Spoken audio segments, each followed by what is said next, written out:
সৈয়দপুর থানা ইভেন আমাদের নীলফামারী প্রশাসন থেকে একটা জিনিস আমি বলে দিতে চাই, কড়া হুঁশিয়ারি, যদি সৈয়দপুরে এমন কোনো কিছু হয় 1 ঘন্টা টাইম লাগবে না থানা ঘেরাও করতে।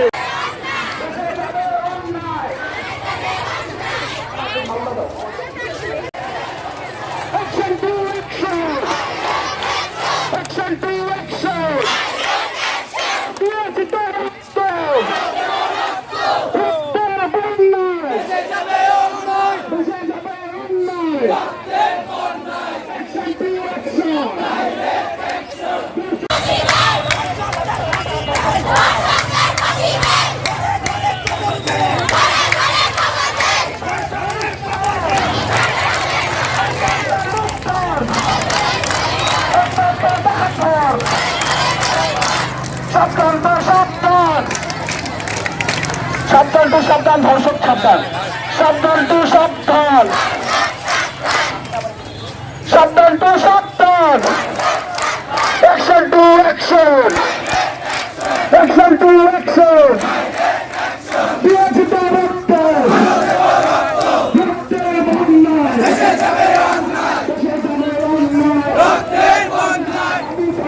আন্দোলনে অংশগ্রহণ করুন। আর ভাইদের দৃষ্টি আকর্ষণ করছি, আমরাও কেউ বিশৃঙ্খলার সৃষ্টি করছি।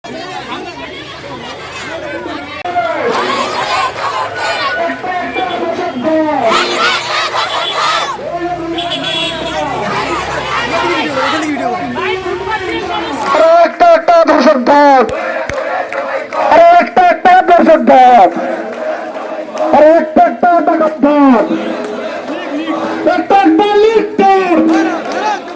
কি সম্মান নাই, কি মা বোন নাই, মা বোনের যে সম্মান আছে তা অন্য নাই।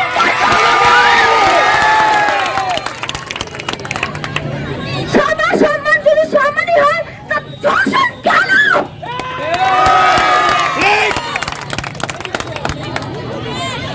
আজকে এখানে উপস্থিত সকল ভাইদের, সকল বোনদের কাছে প্রশ্ন করছি, কি এখানে কি মেয়েদের সম্মান পাওয়ার যোগ্য নাই? অবশ্যই আছে। সম্মান পাওয়ার যোগ্য নাই? ছেলেরা ডাক্তার হতে পারে, মেয়েরা ডাক্তার হতে পারে না? ছেলেরা ইঞ্জিনিয়ার হতে পারে, মেয়ে ইঞ্জিনিয়ার হতে পারে না? যখন সব জিনিসে ছেলে মেয়ে উভয় যদি সমান হয়, তা মেয়েকে সম্মানটা দেওয়া হয় না বাংলাদেশে। মেয়েকে নিজের বোনের চোখে, একটা মেয়ে বোন আছে, একটা মেয়ে মা আছে, একটা মেয়ে মা হয়ে যখন জন্ম দিতে পারে, আমি জিজ্ঞেস করবো যে মায়ের মায়ের গর্ভে কলঙ্ক কেন? কেন কেন এই ধর্ষণ? আজকে যে আমরা স্লোগান নিয়ে ঘুরে বেড়াচ্ছি, ফাঁসি চাই, ফাঁসি চাই, ধর্ষকদের ফাঁসি চাই, কি এটা ঠিক না? ধর্ষকদেরকে ফাঁসি দেওয়া দরকার। কি আমরা মেয়েরা কি মাথা উঁচু করে ঘুরতে পারবো না? আমরা যখন মেয়েরা মাথা উঁচু করে ঘুরতে পারবো, তা কেন আমাদেরকে আনসেফটি ফিল হয়?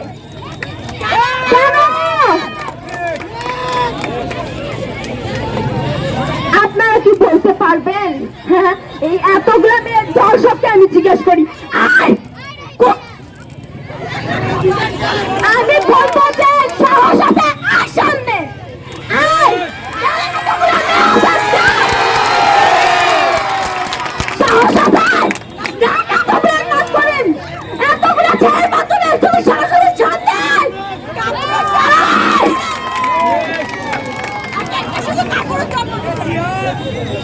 তোমরা কি ধর্ষক? আমি বলবো না তোমরা ধর্ষক, ও কুকুর ঘুরে বেড়ায় না, তোমরা তাদের চোখ, তোমরা ছেলে, তোমরা ছেলে, তোমরা ছেলে না, ছেলে জাতের নামে কলঙ্ক। তোমরা ভাই অযোগ্য, তোমাদেরকে আমরা ভাই বলবো, তোমাদেরকে আমরা বাবা বলবো।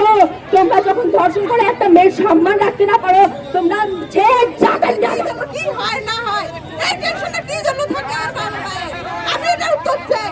আমি যখন প্রাইভেটে যাব, আমি যখন কলেজে যাই, আমার বাবা টেনশনে থাকে, আল্লাহ জানে আমার ছেলে ধর্ষণের সাথে কোন ছেলে ধরে, কোন ছেলে স্পিকিং করে, এসব কেন হবে আমাদের দেশে? জন্যই কি আমরা জুলাই আন্দোলন করেছি? এই তার পরিবর্তে কি আমরা এই রেজাল্ট পাওয়ার জন্য? আমরা কখনো এটা আশা করি না। আমরা সবসময় চাই যাতে আমরা মাথা উঁচু করে একা যাইতে পারি, একা চলাচল করতে পারি। আমরা কি জন্য নিরাপদ নাই? হ্যাঁ, কি জন্য আমরা নিরাপদ নাই? ধর্ষণ নামের কুত্তার বাচ্চারা, কুত্তার মতো অধম, কুত্তার চেয়েও বেশি অধম তারা। তারা এখানে যে আমরা অনেকগুলো মেয়ে আছি, তারা কি এখন পারবে না? আয়, তোরা তো অনেক লোভী। আয়, এখানে এতগুলো মেয়ে আছে, তোরা আসতে পারিস না? আয় এখন, আয় তোরা কত বড় অধম রে, তোরা কিভাবে পারিস ধর্ষণ করে? কি মামা মা আর বোনের সামনে কিভাবে তোরা মুখ দেখাতে পারিস? লজ্জা করে না তোদের? হ্যাঁ? তোরা ধর্ষণ করার পর মামা বোনের কাছে মুখ দেখাস, মেয়ে আছে বাসায়, বউ আছে, বাচ্চা আছে, তাদের সামনে তোর কি হয়? দাঁড়ায়। আর প্রশাসনকে একটা জিনিস আমি বলে দিতে চাই, সৈয়দপুর থানা ইভেন আমাদের নীলফামারী প্রশাসনদেরকে একটা জিনিস আমি বলে দিতে চাই, কড়া হুঁশিয়ারি, যদি সৈয়দপুরে এমন কোনো কিছু হয় 1 ঘন্টা টাইম লাগবে না থানা ঘেরাও করতে। ছাত্র জনতা শুরু হবে, আপনাদের কোনো চাকরি সৈয়দপুরে হবে না। ছাত্র জনতার ভাই বোনরা সব ভাই সৈয়দপুরে একত্রিত হয়ে বোনদেরকে সেফটি দিবে। এরপরে যদি এমন কোনো কিছু হয়, আর আমরা এখন থানার ওসি স্যারকে ডাইরেক্ট আমি বলতে চাই, এগুলো বাদ দেন। কিছু কিছু রাজনীতিবিদ মানুষ আছে, তারাও আপনারা টাকা পয়সা খাওয়া ধান্দাগিরি বাদ দেন। এই ধান্দা করে আমার বোন আমার মায়ের যদি ইজ্জত যায়, তো মনে হয় না 5 আগস্টে হাসিনা যেমন করে পালাইছে। আমাদের বাবা মা কেন বলবে যে আমরা বাসা থেকে বের হতে পারবো না, তুই এখানে যাস না, তুই ওখানে যাস না, কেন বলবে এই কথাটা? আমাদের হ্যাঁ? সেটাই তো, আমাদের কেন বাধা প্রদান করা হবে? আমাদের সৈয়দপুর উপজেলায় অনেক ধর্ষণ আমরা শুনছি, কয়েকদিন আগেও নাকি হয়েছে। তো আমরা পাইলট গার্লস স্কুলে পড়ে, তাকে গলা বাগানে নিয়ে যায় ধর্ষণ করা হয়েছে। যদি আমাদের দেশটা দ্বিতীয়বারের জন্য স্বাধীন হয়, তাহলে আমাদেরকে এই দিনটা দেখতে হলো কেন? আমার ফ্রেন্ডকে এই দিনটা দেখতে হলো কেন? তাহলে কি এই সমাজে কুলাঙ্গারদের কোনো বিচার নাই? 18 জুলাই যে আমাদের দেশটা স্বাধীন হয়েছে, তাহলে কই আমাদের মেয়েদের সেই স্বাধীনতা? কেন আমাদেরকে বাসা থেকে বের হওয়ার সময় বাধা প্রদান করা হয়? এগুলো সব কিছুর বিচার চাই। তখন তো পুলিশ দৌড়ে দৌড়ে আসছিল, কিন্তু আজ কই সেই পুলিশেরা? কেন তারা পায়ে পা তুলে বিচার চাই? আমার ফ্রেন্ডকে এই দিন দেখতে হলো কেন? এর বিচার চাই আমি, নাই বিচার চাই আমি। মাটিতে বর্তমানে যে ঘটনাগুলো ঘটছে, ধর্ষণ, ডাকাতি, চুরি, গুম, প্রত্যেক দিনে আমাদের দেশের এটা রুটিন হয়ে গিয়েছে। আমি উপদেষ্টা মন্ডলীদেরকে দৃষ্টি আকর্ষণ করে বলে দিতে চাই, হাজার হাজার ছাত্র জনতার রক্তের বিনিময়ে আপনারা সেখানে বসে আছেন। আপনারা কঠোর হন, আইন শৃঙ্খলাকে কঠোর করুন। আপনাদের কথা যদি আইন শৃঙ্খলা না শুনে, সেটা জনগণের মুখোমুখি করুন। আমরা জুলাই প্রতিবাদ করবো। 24-এর স্বাধীনতার পরে আর যদি কোনো মা বোন তার সংগ্রাম হারায়, এর দায় এই বর্তমান সরকারকে নিতে হবে। গত কয়েকদিন আগে ডিমলায় একটা ধর্ষণ হয়েছে, 9 বছরের শিশুকে ধর্ষণ করছে এক কুলাঙ্গার। শুধুমাত্র একজনকে ধরা হয়, কিন্তু আর কোন আসামিদেরকে এখন অব্দি ধরা হয় না। 24-এর বাংলায় ধর্ষকের একমাত্র শাস্তি হবে মৃত্যুদণ্ড। লাল ফিতার দৌরত্বের যে বাংলাদেশের সাংবিধানিক যে আইন, এই আইন ভুলণ্ডিত করে দেন।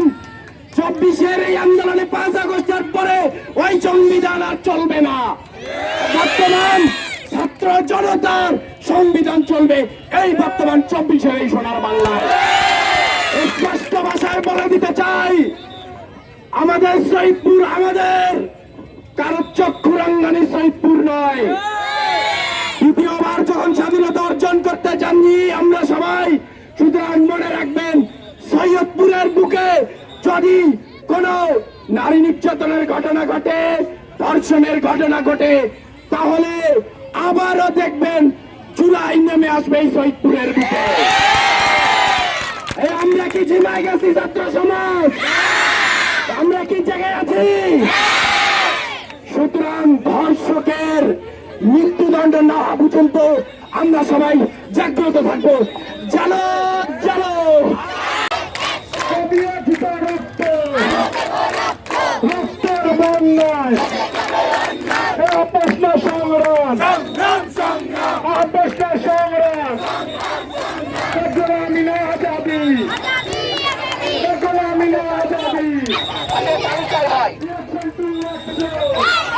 তোমরা তো